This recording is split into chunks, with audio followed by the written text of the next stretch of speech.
A nossa meditação desta manhã, falando sobre o suave caminho da bondade, está em Deuteronômio capítulo 29. Nós vamos ler do versículo 1 ao versículo 9. Eu estou dando preferência aqui à versão NVI. Deuteronômio, resumo da lei, capítulo 29, versos 1 a 9. Diz assim a palavra: São estes os termos da aliança que o Senhor ordenou que Moisés fizesse com os israelitas em Moabe, além da aliança que tinha feito com eles em Horebe.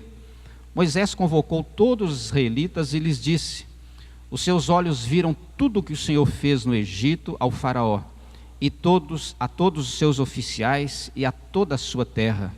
Com os seus próprios olhos vocês viram aquelas grandes provas, aqueles sinais e grandes maravilhas. Mas até hoje o Senhor não lhes deu mente que entenda, olhos que vejam e ouvidos que ouçam. Durante os 40 anos em que os conduzi pelo deserto, disse ele, nem as suas roupas, nem as sandálias dos seus pés se gastaram. Vocês não comeram pão, nem beberam vinho, nem qualquer outra bebida fermentada. Fiz isso para que vocês soubessem que eu sou o Senhor, o seu Deus. Quando vocês chegaram a este lugar, Seom, rei de Hesbom, e Og, rei de Bassã, atacaram-nos, mas nós os derrotamos. Conquistamos a terra deles e a demos por herança às tribos de Ruben e de Gade, e à metade da tribo de Manassés. Sigam fielmente os termos desta aliança, para que vocês prosperem em tudo o que fizerem. Palavra de acordo com Deuteronômio, capítulo de número 29. Bondade é a inclinação, a aptidão para fazer o bem. É uma qualidade que mostra, indica aquela pessoa generosa, há um tipo de brandura no trato, a boa índole no seu coração, é a disposição para fazer o bem. E até alguns que dizem que bondade é o amor em ação, ou a bondade são um dos atos do amor que nós conhecemos. Ninguém consegue idealizar, imaginar, conceituar esta bondade, se não partir da pessoa de Deus e dos seus feitos. Por melhor que seja, ou melhores que sejam as nossas definições, elas vão sempre esbarrar em alguns limites. Mas quando nós estudamos a bondade de Deus, nós descobrimos que ela é muito mais profunda, ampla, especial do que nós imaginamos. O que dizer da bondade do Senhor?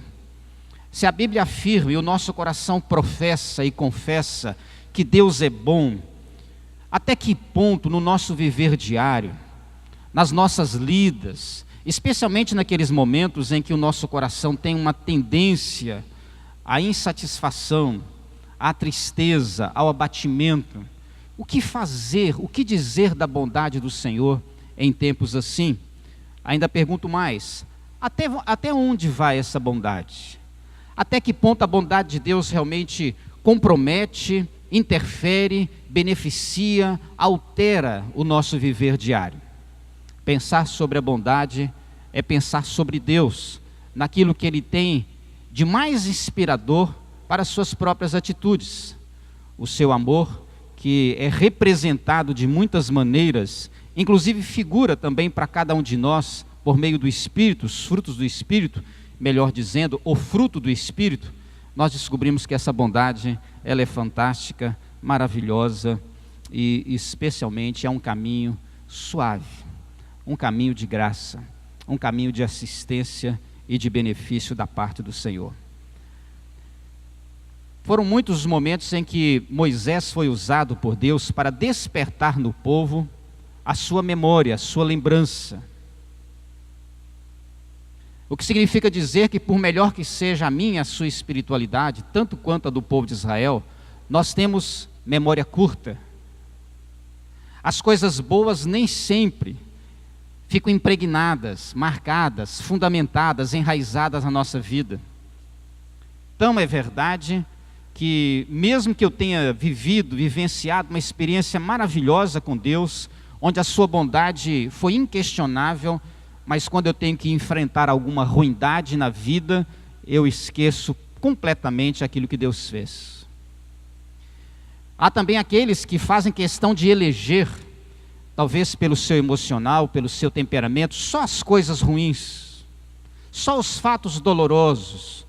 E parece que esse tipo de narrativa de vida exclui por completo qualquer atitude bondosa de Deus. Afinal de contas, como Deus pode ser bom se há tantas coisas ruins acontecendo?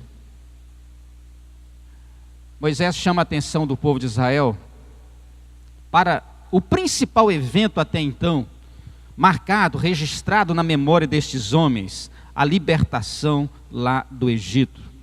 E Moisés diz assim: vocês se lembram muito bem, apesar de não entenderem, de não compreenderem, de não assimilarem como deveriam, mas vocês se lembram muito bem das maravilhas, dos sinais, dos grandes milagres que Deus realizou lá diante de Faraó, para libertar vocês da escravidão.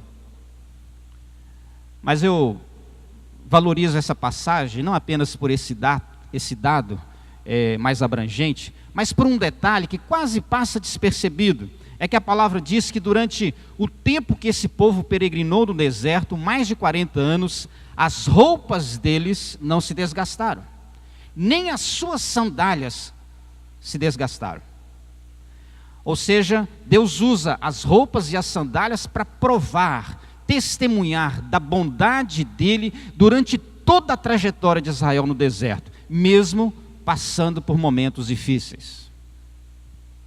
Realmente, eu e você não podemos nos esquecer dos grandes feitos de Deus na nossa vida, e que as nossas vestes e as nossas sandálias, figuradamente, estão sendo preservadas, quando nós nem imaginamos o que significa o que vem a ser a preservação de Deus.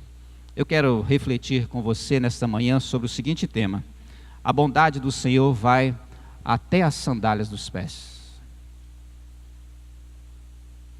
Nada na sua vida e na minha vida escapam da bondade de Deus. E eu faço questão de eleger as sandálias por se tratarem de objetos que nem sempre são admirados, observados a partir desta ótica da bondade. E se você imaginar que roupas e sandálias são importantes para nós em nossos dias, roupas e sapatos, imagina para quem vivia num deserto de temperaturas oscilantes, região muito fria e muito quente, região inóspita, marcada por pedras, pedregulhos, terrenos acidentados, difíceis de transitar. E apesar de toda a severidade existencial, ali estava a bênção de Deus preservando aquilo que era fundamental e essencial: roupas e sandálias. Eles não poderiam sobreviver sem as roupas e sem as sandálias. É óbvio que nós temos as águas que surgem das rochas pelo deserto, e temos o maná que nunca faltou para o povo de Israel. A bondade do Senhor vai até as sandálias dos pés. Primeira coisa, essa bondade, ela cuida da vida com feitos tremendos e extraordinários. Os feitos da bondade de Deus são sempre tremendos, especiais, maravilhosos. Moisés convoca o povo dizendo assim: os olhos de vocês testemunharam o que Deus fez lá no Egito, e fez a Faraó, aos seus oficiais e a toda a sua terra. Com os seus próprios olhos vocês viram aquelas grandes provas, aqueles sinais e grandes maravilhas. E não há nenhuma redundância na versão do escritor, muito pelo contrário. Ele poderia ampliar isso aqui, poderia magnificar, agigantar, alastrar, porque há muito mais da bondade de Deus na história de Israel e na nossa história também. Os israelitas testemunharam dos feitos tremendos do Senhor no Egito. Só para a gente selecionar as 10 pragas, de uma forma bem específica, elas tinham o objetivo de destronizar todos os deuses do Egito. As 10 pragas desfiguraram todos os objetos da confiança do Egito. Os deuses do Egito foram envergonhados, desbaratados. Lembre-se disso, povo de Deus. As 10 pragas tinham também o objetivo de humilhar e reduzir a nada a maior força do planeta, Faraó e seu exército. Todos os seus oficiais, sem exceção, sofreram os danos causados pelas ações milagrosas do Senhor, feitos de bondade em favor de Israel. Se você imaginar que a bondade de Deus é a ação de Deus sobre a sua vida e sobre a minha vida, nos fazendo vitoriosos diante das piores e maiores forças que enfrentamos, está certinho. Você não faz ideia de como o inimigo tenta prejudicar a nossa vida. Você não faz ideia das brigas, lutas, enfrentamentos espirituais que existem e que não estão visíveis aos nossos olhos. É óbvio que Deus não encontra oposição e que não há igual para Deus. Mas Deus batalha sim por nós. Todos os oficiais do Egito sofreram danos. Tais eventos tinham também a proposta de libertar Israel de uma escravidão que ultrapassava os 400 anos. É muito tempo de sofrimento. Para encerrar no coração destes homens aquela sensação de que eles haviam sido esquecidos pelo Senhor. Deus vai lá e liberta esse povo, com grandes sinais, com maravilhas, com milagres. O texto sintetiza a grandiosidade da bondade de Deus com as seguintes palavras: vocês viram aquelas grandes provas, aqueles sinais e grandes maravilhas. Será que eu e você estamos vendo a vida assim? E é interessante que valorizar um feito tremendo, algo extraordinário, é muito típico nosso. Mas quando nós fazemos, quando a gente consegue fazer alguma coisa assim meio extraordinária, é meio rara, mas acontece às vezes, nós nos sentimos muito agigantados, grandes, fortes, competentes. Mas nem sempre nós temos olhos, coração, mente voltados para as ações grandiosas de Deus. E ninguém pode enxergar a cruz tal como ela é, sem compreender que nós temos um Deus que realiza grandes feitos em sua bondade. A bondade do Senhor vai até as sandálias dos pés. Ela cuida da vida com feitos tremendos e extraordinários. Ela cuida da vida com feitos fundamentais e essenciais. Deus trata a vida bondosamente por meio das coisas corriqueiras, comuns, triviais, mas são coisas essenciais, são coisas pequenas, mas que aglomeradas conjuntamente são indispensáveis e cooperadoras para o geral.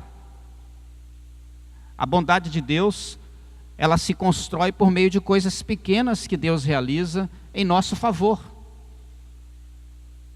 Pode ser um sinal que se fechou e você estava atrasado, mas de repente você se livrou de um acidente. Pode ser um atraso, como eu já vi acontecer. Aconteceu isso aqui em São Paulo, o avião que caiu da TAM naquela época, vinha de Uberlândia, e muitas pessoas não conseguiram entrar, pegar aquele voo, nem imaginando que Deus estava poupando as suas vidas, porque o avião caiu e todos morreram. Nós não imaginamos as coisas pequenas, o café da manhã que nós tomamos. Nós vivemos aí alguns dias de falta e escassez de gasolina. Veja que transtorno que foi. Já imaginou faltar outras coisas na sua vida, mas elas não têm feito falta, elas não têm faltado. Você pode até não ter muito, em abundância, demais, mas você tem o suficiente, o essencial. E o que é comum e essencial são coisas também importantes. Até hoje o Senhor não lhes deu mente que entenda, olhos que vejam e ouvidos que ouçam, diz o verso 4. Até para lidar com os feitos triviais, comuns do cotidiano, há dificuldades, mesmo tendo experimentado cada um deles. O texto está dizendo que existe uma dificuldade comum e frequente no meu coração para mensurar, dimensionar a bondade do Senhor. E de certa forma, até a palavra colabora para que essa dificuldade seja mais frequente. Acredite se quiser. Salmo 35, ele diz assim: a terra está cheia da bondade do Senhor. Ele não está dizendo que na terra há a bondade do Senhor. Ele está dizendo que a terra está cheia. Isso é um fator complicador, porque há tantos com uma visão meio apocalíptica, mas terrorista da vida. É só desgraça, é só miséria, que esse mundo está perdido, que esse mundo é do diabo, quando na verdade Deus está dizendo que a terra está cheia da bondade do Senhor. Existem crimes, existem fatalidades, existem tragédias, mas há muito mais da bondade do Senhor. E veja como nós enxergamos tragédias e fatalidades. Mas se nós tivermos que mensurar, escrever, descrever a bondade, nós temos dificuldade. Não quero aqui fazer nenhuma crítica, porque cada um tem o seu gosto, né? Mas tem gente que gosta de assistir esses programas, né? Do fim da tarde, Cidade Alerta, Brasil não sei o quê, né? E aquele tipo de programa que se você espremer assim, sai sangue, não é? E a pessoa gosta, ela fica e tal. Será que nós gastamos o mesmo tempo para parar e ler o Salmo 35, versículo 8? A terra está cheia da bondade do Senhor. Com coisas essenciais, fundamentais. É algo que a mente, os olhos, os ouvidos têm dificuldades para entender, ouvir, perceber, ainda que sejam coisas corriqueiras e frequentes. Aí Deus vai dizer no verso 5, durante 40 anos, em que eu os conduzi pelo deserto, nem as suas roupas, nem as suas sandálias se gastaram. Aqui nós temos a figura do essencial, daquilo que não pode faltar jamais, daquilo que é básico. Temos um Deus que, em sua bondade, cuida da sua vida e da minha vida em suas necessidades básicas. E tenha certeza de uma coisa: se eu e você fôssemos viver só pelo básico, já seria suficiente. Porque o básico não implica em insuficiência. O básico não implica em falta. O problema é que o nosso coração quer tanto, deseja tanto, que o básico não é suficiente. Porque nós sempre queremos mais, queremos mais, queremos mais, queremos mais, queremos mais. É uma coisa impressionante. Sem roupas e sem sandálias, esse povo não teria transitado pelo deserto durante 40 anos. Seria simplesmente impossível. As roupas e as sandálias, na configuração da história, estão associadas à preservação da vida, em tempos extremos, em um chão de pedras, duro, muito mais para ferir, para machucar, um ambiente hostil e rigoroso, mas durante todo esse tempo Deus não deixou faltar as coisas comuns, essenciais. Deus vai dizer no verso 6, vocês não comeram pão, nem beberam vinho, talvez para dizer ao coração do homem, que ele na verdade não precisa viajar nos pães que ele imagina, nem nos vinhos, nos deleites dos seus anseios, mas que ele sobreviverá da água que sai da rocha, do maná, das codornizes, das coisas simples que Deus providencia. Eu fiz isso, diz o Senhor, para que vocês soubessem que eu sou o Senhor, seu Deus. Na expectativa de Israel, tinha que ter pão, tinha que ter vinho, tinha que ter tâmara, tinha que ter ovos cozidos, tinha que ter o pão sem fermento. Para Deus não. O que você às vezes pensa e acha que a sua vida precisa para ser feliz, Deus reduz isso a quase nada, ao básico, ao comum. Mas não é todo o coração que consegue viver agradecido e feliz com o comum. Basta a gente avaliar, por exemplo, quando a gente chega no final do ano. Já estamos chegando em Natal, já estou ouvindo já aquele sininho do Papai Noel já. Impressionante, né? Como a vida passa rápido. Eu já estou começando a ficar com saudade dos meus 30 anos. Mas quando vai chegando essa época, a gente percebe, ai, que tristeza, não vou comer peru esse ano. Como se a vida dependesse de um peru da Sadia, ou Perdigão, ou qualquer outra marca. Ah, pastor, lá em casa está tão chato, Natal, não tem tender. Eu particularmente acho horrível tender, mas se você gosta, engole, sei lá, come, né? Cada um gosta, né? Cada um come o que quer, mas é horrível aquilo. Carne falsa pra caramba. Prefiro uma leitoa. Mas tem gente que gosta de tender, né? Vai lá. A carne doce. Não sei se você sabe, mas na Holanda eles comem churrasco com açúcar. Eu comi uma vez, horrível. Dá vontade de pegar um cara desse que diz chefe e dar um couro nele, né? Tem coisas que não podem ser doces, não podem ser salgadas. Nasceram para ser salgadas ou nasceram para ser doces. Mas nós nos contentamos com o básico. Até os nossos filhos pequenininhos, quando chegam na mesa, só tem isso.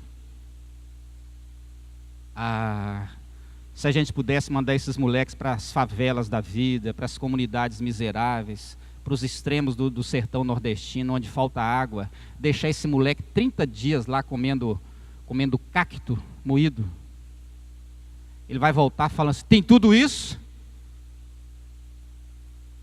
Só isso. Só isso. Vocês não comeram pão, não beberam vinho, mas viveram da comida que veio dos céus. E não é nem da comida, é da providência e da bênção de Deus, da sua bondade. Você não vive por causa do seu salário, por causa da sua saúde, nem por causa da sua geladeira ou da sua conta bancária. Você vive e eu vivo por causa da bondade do Senhor, que cuida das coisas comuns todos os dias. Nós precisamos ver isso, precisamos compreender isto. Não havia vinho, não havia pão, mas não faltou água para matar a sede, não faltou maná para matar a fome. As coisas fundamentais associadas à sobrevivência estavam ali, marcando a história de Israel, como representação da bondade de Deus. Eu marquei a vida de vocês com o sustento, quando não havia nada que os sustentasse. Nada. A razão para que todos soubessem que Ele é Deus. Ninguém pode saber que Deus é Deus, senão conhecendo a sua bondade, crendo nela. Você pode pensar na salvação, você pode pensar na eternidade, mas não é possível pensar nestas coisas sem entendê-las como sendo bondade. Quando você conhece a bondade de Deus, você sabe quem é o Senhor. Será que temos consciência da sua bondade sobre as coisas triviais da vida? Ou continuamos a dar crédito a nós mesmos, aos nossos esforços, à sorte, ao destino e coisas do tipo? A bondade do Senhor vai até as sandálias dos pés. Ela cuida da vida com feitos tremendos, extraordinários. Ela cuida da vida com feitos fundamentais e essenciais. E ela enriquece a vida com feitos intencionais e propositais. Quando vocês chegarem a este lugar, Seom, rei de Hesbom, chegaram a este lugar, e Og, rei de Bassã, atacaram-nos, mas nós os derrotamos. O propósito de que o Senhor fosse lembrado como Deus, que estava aliançado com o seu povo. Quando eles chegaram na terra de Canaã, para tomar posse dessa terra, ali haviam nações, haviam reis, haviam fortalezas, haviam impérios, e Deus enfrentou tudo isso junto com o povo de Israel. Ele participa ativamente dos seus enfrentamentos, e até deixando o povo de Israel sem qualquer iniciativa ou atividade, exceto a de crer. O Senhor é quem peleja por nós, seria mais ou menos isso. Mas nós achamos que as nossas pelejas são nossas, que as nossas vitórias são nossas, que elas se devem exatamente à nossa destreza, à nossa habilidade, à nossa capacidade de gerir a vida. Deus aqui diz para eles: o grande propósito, a minha grande intenção era trazer vocês para uma terra que mana leite e mel, essa terra que foi prometida lá atrás a Abraão. Nós conquistamos a terra e dividimos essa terra para as tribos de Israel. É um Deus que tem abençoado a sua vida e a minha vida com muitas dádivas, bênçãos sem medida, porque há intenções, há propósitos de Deus nesse caminho. Qual o propósito de Deus e a intenção de Deus em me abençoar com uma carona quando eu estava no maior aperto? Qual o propósito de Deus e a intenção de Deus em me abençoar quando eu estava lá no hospital tentando fazer uma cirurgia e de repente aparece uma pessoa amiga e agiliza toda a papelada? O que dizer daquela bondade de Deus que surpreende você com um presente de aniversário, de uma pessoa que você não esperava e nem imaginava, e ela lhe dá um sapato que era o que você mais precisava naquele momento?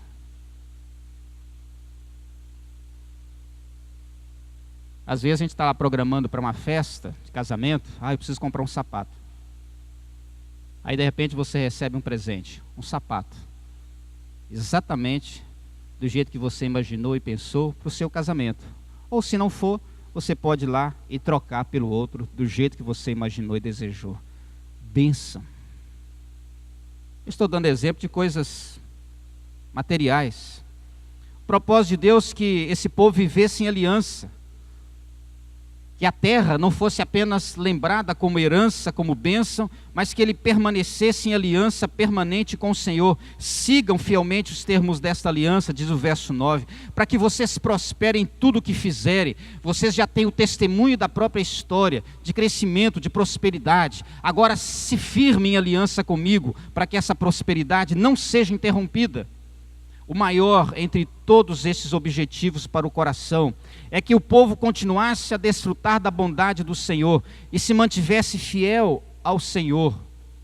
E até mesmo, dentro deste propósito, dentro desta intenção de aliança e de fidelidade, há outras bênçãos sendo inauguradas, inclusive a própria prosperidade, em todos os sentidos e em todas as direções da vida. Quando Jacó fugiu da sua casa, fugindo do seu irmão Esaú, ele se deparou com um lugar chamado Betel. Ali ele sonhou com a escada de anjos que subiam e desciam, revelando que Deus está sempre em contato com a sua criação, que Deus é graça e misericórdia, porque Ele não se esquece do homem. E ali Jacó faz uma aliança com Deus, e ele disse assim: se o Senhor me abençoar, se o Senhor me enriquecer, se o Senhor me abençoar nos meus negócios e tal, eu quero honrar o Senhor, eu quero manter-me fiel ao Senhor. E ele diz assim: de tudo lhe darei o dízimo. O dízimo era apenas a forma humana de dizer a Deus: eu estou aliançado com o Senhor, porque o Senhor já está aliançado comigo. E você conhece a história. Jacó foi sozinho. E diz a Bíblia que quando Jacó volta, ele volta com mais 70 pessoas, em 2 bandos. E ele já era naqueles dias um dos homens mais ricos da terra. Não que a intenção de Deus seja que eu me torne a pessoa mais rica do planeta, mas com certeza a intenção de Deus é que você se torne a pessoa mais rica da bondade dele, que faz coisas extraordinárias, que faz coisas comuns, mas que faz tudo com algum propósito para a sua e para a minha vida também. A terra está cheia da bondade do Senhor. A vida está cheia da bondade do Senhor. Aquele tipo de bondade que vai do nascimento à morte, que vai dos pés à cabeça, que vai do amanhecer até o anoitecer, que perpassa a vida em todos os seus desdobramentos, sem se esquecer sequer de um deles. A bondade de Deus, a bondade do Senhor vai até as sandálias dos pés. Que Deus nos abençoe. Amém.